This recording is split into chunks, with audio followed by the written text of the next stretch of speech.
आप सभी जानते हैं कि इस समय भारत के ज्यादातर पड़ोसी देशों में ऐसी सरकारें गठित हो रही है जिनके सिर्फ मुंह में भारत का नाम है, लेकिन वफादारी चीन के प्रति। सरल भाषा में कहूँ तो इस समय भारत के पड़ोसी देशों में प्रो चाइनीज यानी चीनी समर्थक वाली सरकार सबसे ज्यादा है। फिर चाहे मालदीव हो, श्रीलंका हो, बांग्लादेश हो या फिर नेपाल, ये सब पड़ोसी चीन के गोद में जाकर बैठ चुके हैं। अब इनकी करतूतें ऐसी है कि आपका दिमाग भी दंग रह जाएगा। जी हाँ दोस्तों, आज नेपाल की बात करेंगे जिसने भारत से कुछ ऐसी डिमांड कर दी कि भारत को डिमांड सुनते ही रद्द करनी पड़ी। तो क्या है वो डिमांड, चलिए इस वीडियो में थोड़ा विस्तार से समझते हैं।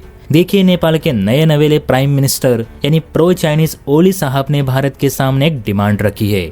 उनके मुताबिक भारत नेपाल को 10,000 करोड़ की सौगात दे। आसान शब्दों में कहे तो ओली साहब के मुताबिक भारत नेपाल में 10,000 करोड़ का निवेश करे। ना सिर्फ निवेश करे तो अपने टेक और डिफेंस फर्म्स के प्लांट भी नेपाल में स्थापित करे। ओली के मुताबिक फिलहाल नेपाल आर्थिक संकट से जूझ रहा है, ऊपर से नेपाली लोगों को रोजगार भी नहीं मिल पा रहा। नेपाल में किसी भी बाहरी देश की फर्म अपना इंटरेस्ट नहीं दिखा रही। ऊपर से भारतीय सेना में गोरखा रेजिमेंट की भर्ती रुकने से नेपाली युवा और बेरोजगार हो चुके। ऐसे में हम ये चाहते हैं कि भारत अपनी बड़ी बड़ी फर्म्स नेपाल में उतारे, यहाँ अरबों का निवेश करे ताकि नेपाल की अर्थव्यवस्था भी चल पड़ेगी और नेपाली लोगों को रोजगार भी मिल सकेगा। अब निवेश को लेकर तो मालूम नहीं, लेकिन भारत ने अपने डिफेंस फर्म्स के प्लांट नेपाल में लगाने से सीधे तौर पर मना कर दिए हैं। इसके पीछे वजह ये बताई जा रही है कि नेपाल में हर जगह चीनी जासूस मौजूद है,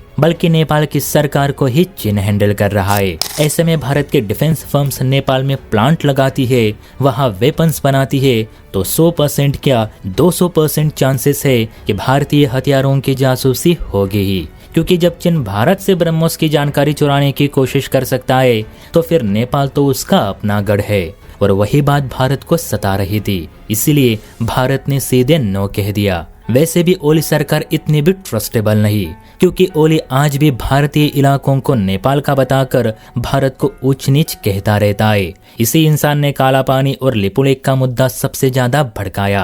प्लस गोरखा रेजिमेंट की जो भर्ती नेपाल में भारतीय सेना करवाने वाली थी, तो उसके लिए विरोध भी इसी ओली ने दिखाया था, क्योंकि इन्हें 15 साल की सर्विस के साथ साथ सरकारी नौकरियों में आरक्षित जगह भी चाहिए थी। अब यहाँ भारतीयों को ही ठीक से सरकारी नौकरी नहीं मिलती तो इन नेपालियों को कहाँ से दे।